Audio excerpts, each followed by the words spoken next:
नमस्ते बच्चों, मैं राजश्री स्वामी, सहायक आचार्य राजनीति विज्ञान, राजकीय महाविद्यालय श्री डूंगरगढ़। उम्मीद करती हूँ कि आप सबकी ऑनलाइन क्लासेस शुरू हो गई होगी और आप इन सब का अधिक से अधिक फ़ायदा भी उठा रहे होंगे। साथ ही आपसे एक छोटा सा निवेदन है कि जो बच्चे इन क्लासेस के बारे में नहीं जानते हैं, उनको आप, जो आपके दोस्त हैं, फ्रेंड्स हैं, तो उनको आप अधिक से अधिक इनके बारे में बताएं और उनको जागरूक करें ताकि वो भी इन क्लासेस का फ़ायदा उठा सकें। तो आज हम राजनीति विज्ञान के तहत BA तृतीय वर्ष की पुस्तक पाश्चात्य राजनीतिक विचार पढ़ते हैं। हम इसमें हम देखते हैं कि पहले हम प्लेटो के बारे में पढ़ेंगे। आज पहले इनका एक सामान्य परिचय हम ले चुके हैं। आज हम प्लेटो के आदर्श राज्य एवं दार्शनिक राज्य के सिद्धांत का विस्तार से अध्ययन करेंगे। जैसा कि हम सब जानते हैं कि प्लेटो की जो सबसे महत्वपूर्ण पुस्तक थी, जिसमें उनका सबसे अधिक हमें जानकारी मिलती है प्लेटो के बारे में, उस पुस्तक का नाम था रिपब्लिक। रिपब्लिक में ही प्लेटो ने अपने महत्वपूर्ण सिद्धांतों की स्थापना की है। जैसे उनका सबसे महत्वपूर्ण सिद्धांत था न्याय का सिद्धांत और आदर्श राज्य और दार्शनिक राज्य का सिद्धांत। आज हम पढ़ते हैं आदर्श राज्य एवं दार्शनिक राज्य का सिद्धांत। अब प्लेटो ने जो अपनी पुस्तक है उसमें जिस आदर्श राज्य की कल्पना की है, उस आदर्श राज्य में शीर्ष पर उन्होंने दार्शनिक राजा या दार्शनिक शासन की स्थापना की है। हम जैसे पढ़ चुके हैं कि प्लेटो एक मननशील दर्शन थे, एक विचारक थे जो व्यवहार के बजाय आदर्श को अधिक महत्व देते थे। तो इसी आदर्श के कारण उन्होंने जिस राज्य की कल्पना की, वो राज्य उनका वास्तव में व्यवहार में उसका कोई जगह नहीं है, वो सिर्फ उनकी दर्शन की एक कल्पना है और उसी कल्पना लोग में वो उस आदर्श राज्य और दार्शनिक राजा की स्थापना करते हैं। क्योंकि हम जानते हैं कि प्लेटो एक दार्शनिक भी थे, तो उनका जो दर्शन था वो ही उनके राजनीति विज्ञान में झलकता है। तो प्लेटो ने जो आदर्श राज्य की स्थापना की है वो एक कल्पना मात्र है और उस कल्पना में उन्होंने दार्शनिक शासन की और दार्शनिक राजा के ऐसे आदर्श बनाया है उसको, जो कि इस व्यवहारिक जगत से थोड़ा बिल्कुल ही अलग है। हम पहले पढ़ चुके हैं कि प्लेटो राज्य को व्यक्ति का वृहद रूप मानते हैं। इसे हम सामान्य भाषा में राज्य का आंगिक या अवयव सिद्धांत भी कहते हैं। यानी जो राज्य है वो एक तरह से व्यक्ति के शरीर का ही विस्तृत रूप है। जैसे कि मनुष्य के शरीर के हाथ, नाक, कान, पैर सब जुड़े होते हैं और शरीर का यदि एक अंग अलग हो जाए तो शरीर अपना सुचारू रूप से काम नहीं कर पाता है। उसी प्रकार प्लेटो के अनुसार जिस तरह चूँकि वो दार्शनिक है, इसलिए व्यवहार के बजाय वो दर्शन या आदर्श को ज़्यादा महत्व देते हैं और इसके लिए उन्होंने मनुष्य में जो बुद्धि है उसको उन्होंने आगे, जो उसके गुण है मनुष्य के स्वभाव के, व्यक्तित्व के, उन गुणों के आधार पर उन्होंने राज्य को परिभाषित किया है कि मनुष्य के, प्लेटो ने कहा है कि मानव जो बुद्धि है, मनुष्य की आत्मा है, उसमें 3 गुण निवास करते हैं। सबसे पहले उन्होंने बताया मानव आत्मा के 3 गुण। पहला है बुद्धि, दूसरा है साहस और तीसरा है तृष्णा। बुद्धि, साहस और तृष्णा। और इन्हीं 3 गुणों के आधार पर प्लेटो ने उस आदर्श राज्य की स्थापना की है। बुद्धि जो है, बुद्धि का उनका मानना है कि जो बुद्धि का सिद्धांत, जो बुद्धि है वो श्रेष्ठ, मानव शरीर में श्रेष्ठ मानी जाती है। शरीर बुद्धि के माध्यम से संचालित, जैसे व्यक्ति का मस्तिष्क है, जैसा उसका विचार करने की शक्ति है, उसी शक्ति के माध्यम से व्यक्ति का शरीर भी संचालित होता है। इसलिए प्लेटो ने बुद्धि को सर्वश्रेष्ठ माना है और उसी के आधार पर उन्होंने संपूर्ण राज्य के शासन व्यवस्था को संचालित करने में उसको परिभाषित किया है। तो जो सबसे निम्न जो मानव बुद्धि का, आत्मा का जिस तरह मानना है प्लेटो ने, उन्होंने उसे तृष्णा को माना है। आगे प्लेटो कहते हैं कि इसी तृष्णा, जिस मानव शरीर में इस तृष्णा नामक तत्व की अधिकता होगी मानव बुद्धि में, वो उत्पादक वर्ग बनेगा। अर्थात जिस तरह से मनुष्य के आत्मा में जिस व्यक्ति के तृष्णा नामक तत्व की अधिकता होती है, वो सबसे निम्न श्रेणी में, या उन्होंने उसको दास वर्ग या उत्पादक वर्ग में भी उसको रखा है, उसमें आएगा।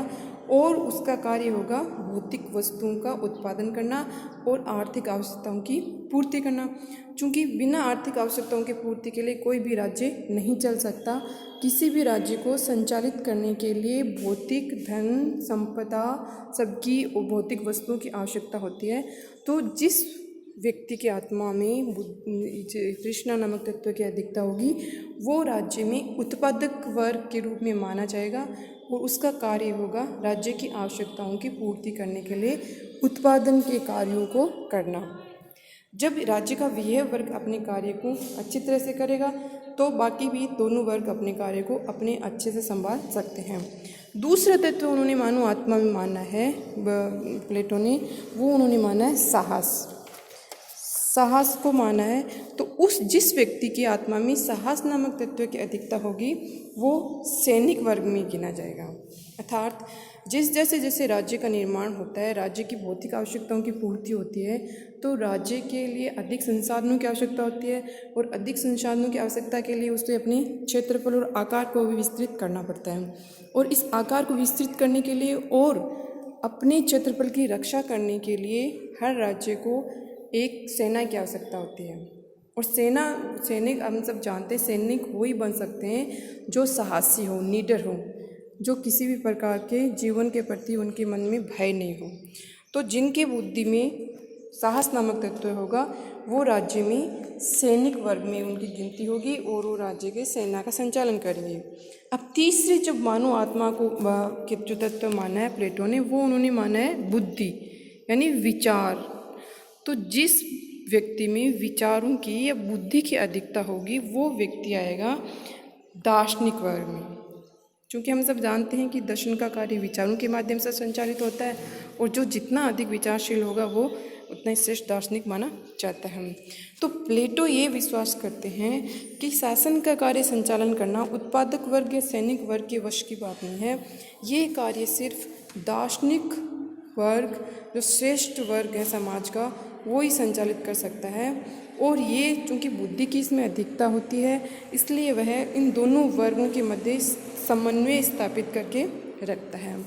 इस तरह से प्लेटो ने मानव आत्मा के स्वरूप को राज्य के रूप में विस्तृत कर दिया है और यह प्लेटो का आंगिक सिद्धांत कहलाता है। हमने जब पिछले वर्ष में राज्य की उत्पत्ति के संबंध में आंगिक सिद्धांत को पढ़ा था, वो उसी आंगिक सिद्धांत को प्लेटो ने अपने सिद्धांत में प्रतिपादन किया है।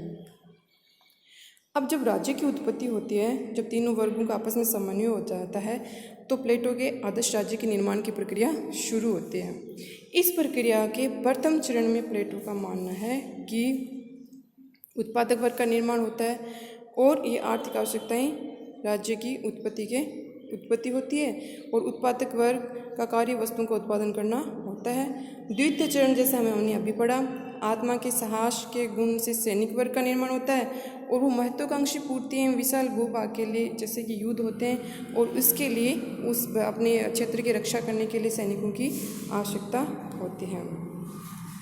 अब हम आगे बढ़ते हैं तो तृतीय चरण में जब बात करते हैं तो तृतीय चरण में दार्शनिक राजा आता है और प्लेटो के अनुसार मानव आत्मा में जिस आत्मा में बुद्धि तत्व की अधिकता होती है वो दार्शनिक राजा बन जाता है और आदर्श राज्य का संचालन करता है। अब जब राजा आदर्श राजा बन जाता है, आदर्श राज्य की स्थापना हो जाती है, तो उस राजा के मुख्य कार्य क्या होता है? तो उस आदर्श जो दार्शनिक राजा बनता है, क्योंकि प्लेटो ने दार्शनिक राजा को इतनी आसानी से नहीं बनाया, उसे बहुत लंबे प्रोसेस के माध्यम से तैयार करता है और उस विभिन्न चरणों के माध्यम से, शिक्षा के चरणों के माध्यम से गुजरने के बाद ही कोई व्यक्ति दार्शनिक राजा बनता है। क्योंकि वो जब दार्शनिक राजा बन जाता है तो वो प्लेटो के अनुसार वो अपने आप में पूर्ण होता है, उसमें किसी प्रकार की कोई कमी नहीं होती, वो कोई गलती नहीं कर सकता और उसमें ज्ञान या विचारों की आग धधकती रहती है। यानी उसे प्लेटो ने एक तरह से भगवान का रूप दे दिया जो किसी प्रकार की मानवीय कमी से परे रहता है। तो उस राजा का जो दार्शनिक राजा होता है, आदर्श राज्य का उसका मुख्य कार्य प्लेटो ने बताया है कि उसका मुख्य कार्य है कि राज्य की जो त्रिवर्ग कौन कौन से? उत्पादक वर्ग, सैनिक वर्ग और दार्शनिक वर्ग, इन तीनों वर्गों की व्यवस्था को बनाए रखने का कार्य दार्शनिक राजा का होता है। और सैनिक वर्ग एवं उत्पादक वर्ग के कार्यों में समन्वय स्थापित करने का कार्य भी दार्शनिक राजा का होता है, क्योंकि आदर्श राज्य की स्थिति में सभी वर्ग जो है अपने अपने कार्य अपने अपने तरीके से करते हैं, कोई किसी के कार्यों में हस्तक्षेप नहीं करता है। वही स्थिति प्लेटो ने आदर्श स्थिति बनाया जब शासन के तीनों वर्ग हैं वो अपने अपने कार्यों को बिना हस्तक्षेप, जिसे हस्तक्षेप की नीति कहते हैं, अर्थात तीनों किसी भी वर्ग के कार्यों को अधिग्रहण करने की कोशिश नहीं करेंगे और अपने अपने कार्यों को करते हुए अपने कर्तव्यों को निभाते हुए आदर्श राज्य की स्थापना में अपना योगदान देंगे। तो इन तीनों वर्ग में किसी प्रकार का आपस में कोई विरोध ना हो, कोई कॉन्ट्राडिक्शन ना हो और आपस में समन्वय बना रहे, इसका कार्य आदर्श राजा का होता है। और वो आदर्श राजा ही इन तीनों वर्गों के मध्य समन्वय स्थापित करता है। और आदर्श राज्य की जनसंख्या को वांछित स्तर पर बनाए रखने का कार्य भी राजा का ही, आदर्श राजा का होता है। अब यहाँ दार्शनिक राज्य में हम देखते हैं कि प्लेटो एक स्थिर जनसंख्या की मांग करते हैं। उनका ये मानना है कि राज्य की जनसंख्या जितनी कम होगी राज्य उतने शक्तिशाली एवं सीमित हो सकेगा, क्योंकि अधिक जनसंख्या होने की स्थिति में विरोध, कॉन्ट्राडिक्शन और आपस में लड़ाई झगड़ा बढ़ेगा। इसलिए वो चाहते हैं कि राजा का ये कर्तव्य है कि वो अपनी राज्य की जनसंख्या को सीमित बनाए रखें। उसमें सामान्यतः प्लेटो 540 की जनसंख्या का लक्ष्य रखता है कि इससे ज़्यादा जनसंख्या नहीं होनी चाहिए। अब हम आगे बढ़ते हैं कि प्लेटो ने दार्शनिक राजा का ये भी कार्य बताया है कि वो अमीर एवं गरीब के मध्य अंतर को कम से कम करें, कि अमीर न हो, गरीब न हो, ताकि जो एक व्यवस्था चली आ रही है राज्य में यथास्थितिवाद, हम यथास्थितिवाद को आप शायद इस शब्द को पहले पढ़ चुके होंगे। यथास्थितिवाद को मतलब है कि जो जैसी व्यवस्था चली आ रही है उसी में किसी प्रकार का परिवर्तन नहीं होना चाहिए। और प्लेटो यथास्थितिवाद के समर्थक है। वो किसी क्रांति को वो नहीं चाहते कि किसी प्रकार की क्रांति हो या राजा के में किसी प्रकार का विरोध हो, तो इसलिए वो चाहते हैं कि यथास्थिति है वो बनी रहे, अमीर अधिक अमीर न हो, गरीब और अधिक गरीब न हो। क्योंकि यदि किसी दो वर्गों के बीच अंतर यदि बहुत अधिक होगा तो जब दबा वर्ग है, जो शोषित वर्ग है, वो उसमें क्रांति का भाव या विरोध का भाव उठेगा, और यदि विरोध का भाव उठेगा तो उनमें जो समन्वय है वो बिगड़ेगा, और समन्वय बिगड़ेगा तो राज्य की जो व्यवस्था है वो बिगड़ जाएगी। इसलिए प्लेटो ये चाहते हैं कि राजा का ये कर्तव्य है कि वो अपने राज्य में किसी प्रकार की कोई अशांति या विरोध का स्वरूप न बनने दें। आगे हम देखते हैं कि आदर्श राज्य की स्थापना कैसे संभव है। प्लेटो ने अपने आदर्श राज्य का सिद्धांत दिया है। अब सिद्धांत दिया उन्होंने, लेकिन उनका ये भी कर्तव्य बनता है कि उस सिद्धांत को किस तरह से लागू किया जाए, इसके लिए वो कुछ अपने नियम दे। तो प्लेटो इसके लिए दो साधन बताता है। उनके अनुसार आदर्श राज्य की स्थापना की दो साधन है, एक तो शिक्षा और दूसरा उन्होंने दिया है साम्यवाद।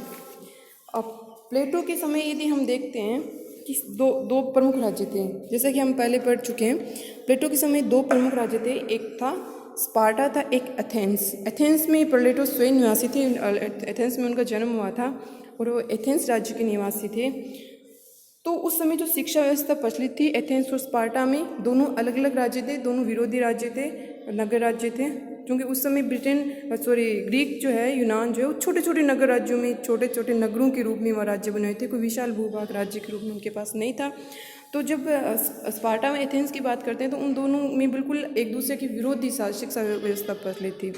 एथेंस में जहाँ शिक्षा व्यवस्था परिवार के स्तर पर थी, यानी कि राज्य का शिक्षा में कोई योगदान नहीं था, परिवार ही व्यक्तिगत रूप से अपने बच्चों के लिए शिक्षा की व्यवस्था करवाता था।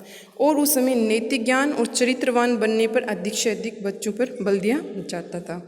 वहीं दूसरी तरफ स्पार्टा की बात करें तो स्पार्टा में जो शिक्षा पद्धति प्रचलित थी वो पूर्ण रूप से राज्य के नियंत्रण में थी। उसमें सरकार का पूरा नियंत्रण था। सरकार जैसी शिक्षा संचालित करती थी, परिवारों को वैसी शिक्षा लेनी पड़ती थी। और चूंकि जब सरकार के अंदर शिक्षा नियंत्रित होती है तो सरकार का तो यही है कि अपना राज्य की रक्षा करने के लिए वो अधिक से अधिक सैनिक वर्गों का निर्माण करें। तो उनकी जो शिक्षा होती थी वो शारीरिक दृष्टि से मजबूत करने के लिए सैनिक शिक्षा उनको बच्चों को दी जाती थी। तो प्लेटो ने जब उन दोनों राज्यों की शिक्षा व्यवस्था को देखा तो वो चाहते थे कि वो एक समन्वित शिक्षा प्रणाली विकसित करें। इसलिए उन्होंने स्पार्टा और एथेंस दोनों की शिक्षा प्रणालियों को मिश्रित कर दिया, उनका समन्वय कर दिया। अब शिक्षा व्यवस्था राज्य के अधीन थी जो उन्होंने स्पार्टा से ली थी, लेकिन उन्होंने उसमें शारीरिक दृष्टि से बच्चों को विकसित करने के साथ साथ उनका चारित्रिक विकास, उनका मानसिक विकास के लिए, उनका आत्मिक विकास के लिए भी उसमें प्लेटो ने योगदान दिया। अर्थात उनका ये उद्देश्य था कि व्यक्तित्व का सर्वांगीण विकास हो, ऐसी शिक्षा पद्धति होनी चाहिए। तो प्लेटो ने जो शिक्षा पद्धति अपनाई वो सर्वांगीण, चारित्रिक, शारीरिक और मानसिक विकास, इन तीनों स्तरों को उच्च करने के लिए उन्होंने बनाने की कोशिश की थी। और प्लेटो की जो शिक्षा पद्धति थी उसमें बालक और बालिकाओं को एक समान अवसर दिए जाते थे। जब उनकी शुरुआत की जाती शिक्षा पद्धति की तो उसमें शुरू से लेकर 10 वर्ष तक बच्चों को सिर्फ शारीरिक शिक्षा दी जाती थी ताकि वो बच्चे अधिक से अधिक शक्तिशाली शारीरिक दृष्टि से हो सके और उनको भविष्य में किसी प्रकार की चिकित्सा की आवश्यकता न हो। चूँकि प्लेटो जब आदर्श राजा को बनाना चाहते थे तो वो ऐसा चाहते कि आदर्श राजा ऐसा बने जिसमें किसी प्रकार की कोई कमी ना हो, जो अंधकार का में किसी तरीके के अंधकार में वो भटके नहीं, हर समय वो उजाले में, ज्ञान के उजाले में वो ज्वलित होता रहे, ज्ञान में उसके अंदर ज्ञान की ज्वाला भभकती रहे। तो ऐसे राजा को बनाना चाहते थे। वो तो उनका एक प्रसिद्ध कथन है कि जब हम जूता बनाते हैं, जूता बनाने के लिए जूता बनाने जैसे साधारण कार्य के लिए भी जब हम कारीगर ढूंढते हैं तो हम चाहते हैं कि हम अच्छे से अच्छा कारीगर ढूंढें। और उसी प्रकार जब हम किसी चिकित्सक के पास अपना इलाज कराने जाते हैं तो हम किसी सुंदर या वाक्पटु चिकित्सक की उम्मीद नहीं करते। तो हम ये चाहते हैं कि हमारा जो चिकित्सक हो वो अच्छा और श्रेष्ठ प्रशिक्षित हो, नहीं कि सुंदर और वाक्पटु। उसी प्रकार से जब हम राजा को, जो राज्य का संचालन करते हैं, यदि उसकी बात करें तो उसको भी अपने कार्य में सर्वश्रेष्ठ, प्रशिक्षित और योग्य होना चाहिए। इसलिए उन्होंने शिक्षा पर सबसे अधिक बल दिया है ताकि शिक्षा के माध्यम से श्रेष्ठ राजा का निर्माण हो सके जो सब कार्यों में, सब विद्याओं में परिपूर्ण हो। तो हम शिक्षा में बात करते हैं, दोबारा शुरू करते हैं। तो उन्होंने 1 से 10 वर्ष तक की सिर्फ शारीरिक शिक्षा की बात की, जिसमें सिर्फ बच्चा खेल कूद पर ध्यान देता था। उसके बाद 11 से जो 15 वर्ष की शिक्षा की व्यवस्था थी उसमें संगीत की दी जाती थी शिक्षा, ताकि व्यक्ति को शारीरिक दृष्टि से और मानसिक दृष्टि से वो मजबूत बन सकें। अपन 11 से 15 वर्ष के बाद उसे 16 से 20 वर्ष तक की नैतिक शिक्षा दी जाती थी, लेकिन इसके दौरान उनको विज्ञान, गणित, इतिहास जैसे विषयों के भी बराबर जानकारी उनको दी जाती थी। अब जब 16 से 20 वर्ष की शिक्षा पूरी होने के बाद उन्होंने 21 से 20 वर्ष की जब शिक्षा हो जाती थी तो उन्होंने एक परीक्षा देनी पड़ती थी सब बच्चों को, और जो इस परीक्षा में उत्तीर्ण नहीं हो पाते थे यानी फेल हो जाते थे उनको फिर किसान, व्यापारी या मिस्त्री बनाने भेज दिया जाता था और उनको शिक्षा उनकी ख़त्म कर दी जाती थी। फिर जो उत्तीर्ण होते थे उनको 21 से 30 वर्ष तक की आगे की शिक्षा दी जाती थी और वो शिक्षा होती थी शारीरिक, मानसिक और चारित्रिक रूप से प्रशिक्षण की। अभी 21 से 30 वर्ष की जब पूरी होती तो 30 वर्ष की आयु में दूसरी महान परीक्षा होती। एक तो पहले होती थी जब वो 20 वर्ष तक अध्ययन करने के बाद पढ़ता होती थी और वहाँ जो फेल होता है उसको काम करने के लिए भेज देते थे, और फिर उनकी 10 साल 21 से 30 वर्ष तक पढ़ाई होती और उस दौरान फिर दूसरी महान परीक्षा होती 20 साल की आयु में, और उस परीक्षा में जो अनुत्तीर्ण हो जाता उसे सैनिक वर्ग बनाने के लिए भेज दिया जाता। फिर जो उसमें उत्तीर्ण होते उन्हें आगे से 21 से 35 वर्ष की आयु में सिर्फ दर्शन शास्त्र की शिक्षा दी जाती थी, और जब 21 से 35 वर्ष तक शिक्षा लेने के बाद उनको वापिस भेज दिया जाता था। उनकी कुछ समय के लिए शिक्षा स्थगित कर दी जाती थी और उनको व्यवहारिक ज्ञान देने के लिए एक नागरिक के रूप में राज्य में उनका भेज दिया जाता था। अब 35 वर्ष के पश्चात जो परीक्षा उनकी जो पढ़ाई हो गई, अब 35 के बाद 36 से 50 वर्ष तक की आयु तक वो सांसारिक जीवन में राज्य में लौटते और यथार्थ की जीवन की जो समस्याएं हैं उनसे जूझते, उनके बारे में वास्तविक ज्ञान प्राप्त करते थे।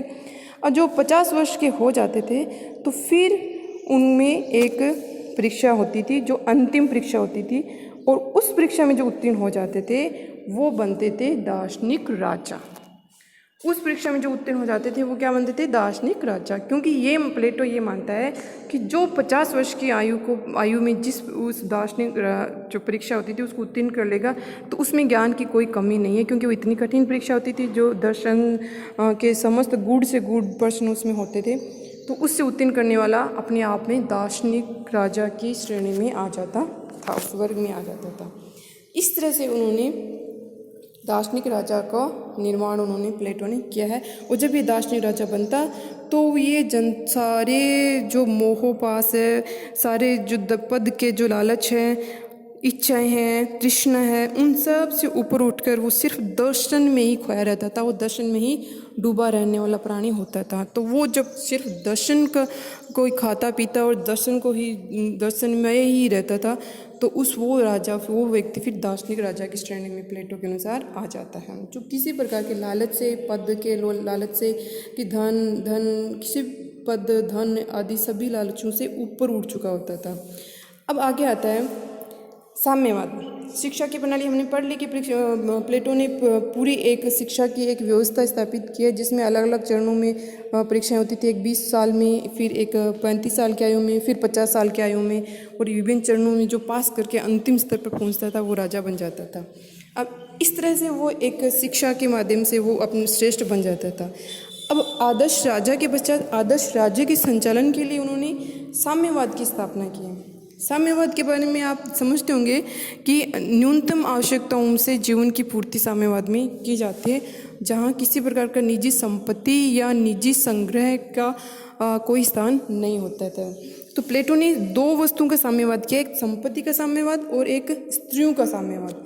संपत्तियों के साम्यवाद के तहत तो उनका मानना है कि शासन का कार्य बहुत कठिन है और उत्पादक वर्ग या जो अभिभावक वर्ग है, दार्शनिक राजा है, उसे संपत्ति व परिवार से वंचित कर देना चाहिए, क्योंकि यदि वह संपत्ति के लालच में पड़ गया तो फिर वो लालची बन जाएगा। वो अपने दार्शनिक जो राजा है उसके के स्वरूप गुणों को नहीं रख पाएगा और वो अपने पद से नीचे गिर जाएगा।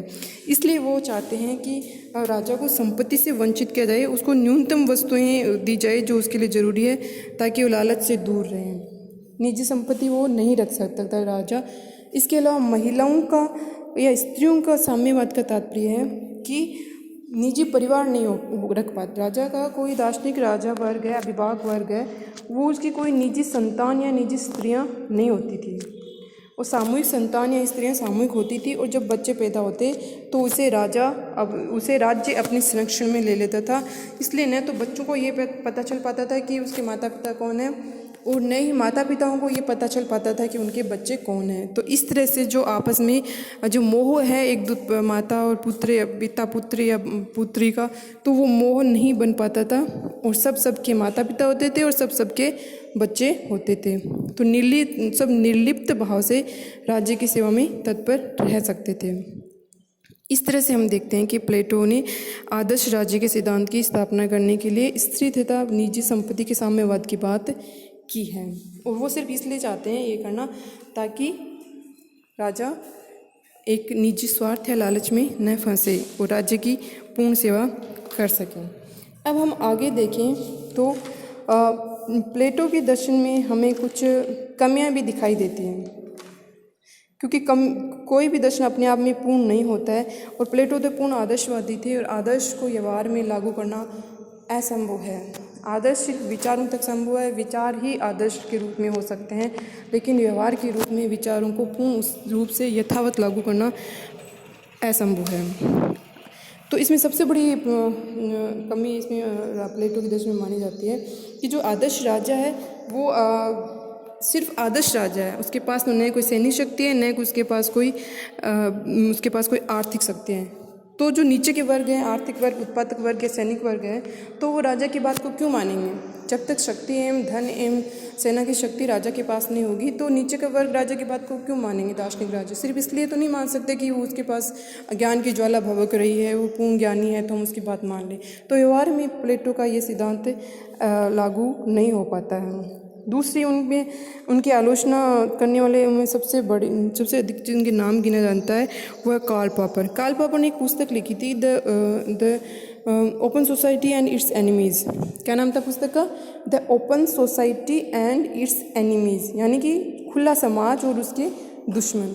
तो उन्होंने इस अपनी पुस्तक में कार्ल पॉपर ने इनकी आलोचना ये कहकर की है प्लेटो की कि ये तो सिर्फ यूटोपियन है, यानी स्वप्नदर्शी हैं। ऐसे जो दिन में खुली आंखों से सपना देखते हैं कि हाँ मैंने ये सोचा एक आदर्श राज्य होगा, उसमें दार्शनिक राजा होगा और वो दार्शनिक राजा आकर यहाँ पर सारे कार्य करेगा, कहीं कोई सब मिलजुल के रहेंगे, मिल बांट के खाएंगे, किसी में कोई संघर्ष नहीं होगा, सब अपने अपने कार्य को हस्तक्षेप रूप से करेंगे, कोई किसी के कार्य में अनावश्यक हस्तक्षेप नहीं करेगा। तो ये तो एक यूटोपियन हो गया, स्वप्नदर्शी हो गया, दिन में जो सपने देखता है उस तरह से हो गया। तो कार्ल पॉपर ने इसकी आलोचना की है। साथ ही उन्होंने कहा कि जो प्लेटो अपने राजा को अधिकार देता है वो तो सर्वाधिकारवादी हो गए, यानी कि राजा का कोई विरोध नहीं कर सकता क्योंकि वो आदर्श राजा है। आदर्श राजा है तो हालांकि वो एक मनुष्य होने के नाते उसमें भी कुछ न कुछ कमियाँ हो, चाहे उसने कितनी अच्छी शिक्षा व्यवस्था ग्रहण की हो, शिक्षा व्यवस्था के माध्यम से शिक्षा ग्रहण की हो, लेकिन उस कमियाँ तो हर व्यक्ति में होती है। लेकिन प्लेटो अपने आदर्श राजा के विरोध का अधिकार किसी को नहीं देता है। तो कार्ल पॉपर कहते हैं तो ये तो सर्वाधिकार की बात होगी जिसमें आप व्यक्ति को सिर्फ इस आधार पर उसका विरोध करने से मना करते हैं कि ये आदर्श राजा है, इसने क्योंकि दार्शनिक राजा है, इसने दर्शन का अध्ययन करके शिक्षा ग्रहण करके यहाँ तक वो आया है, इसलिए कार्ल पॉपर उस पर सर्वाधिकारवाद का आरोप लगाते हैं। तो ये हम सब अब देखते हैं कि प्लेटो ने अपने आदर्श राज्य और दार्शनिक राजा के सिद्धांत का जो देने की कोशिश की है। आगे हम देखेंगे प्लेटो ने अपने इस आदर्श राज्य के सिद्धांत को उन्होंने देख लिया था कि इसका व्यवहारिक रूप लगाना बिल्कुल संभव नहीं है। जो रिपब्लिक में उन्होंने ये सिद्धांत दिया है उनको उसी समय ये समझ में आ गया था कि ये मेरा प्रत्यय का राज्य है, जो आदर्श का राज्य ये व्यवहार में संभव नहीं है। इसलिए उन्होंने अगली पुस्तक द लॉज लिखी थी, उसमें उन्होंने आदर्श राज्य एवं दार्शनिक राज्य के बजाय व्यवहारिक राज्य की बात की है, जिसमें विधि का शासन आप जानते हैं कानून के माध्यम से संचालित किया जाता है और कानून की तो एक सीमा होती है, कानून के तहत तो सब नियंत्रित होते हैं। तो आगे उन्होंने रिपब्लिक से आगे द लॉज में वो थोड़ा व्यवहारिक हो जाते हैं और आदर्श राज्य के बजाय आदर्शवत, यानी कि ऐसा राज्य जो आदर्श जैसा दिखता है लेकिन आदर्श होता नहीं है, आदर्शवत राज्य की स्थापना उन्होंने आगे की और उन्होंने अपने उस राज्य में जो व्यवहार है उसका सिद्धांत है उसमें संशोधन किया। आज हम इतने पढ़ेंगे, आगे प्लेटो के न्याय सिद्धांत अगले चैप्टर में प्लेटो का न्याय सिद्धांत पढ़ेंगे। धन्यवाद बच्चों।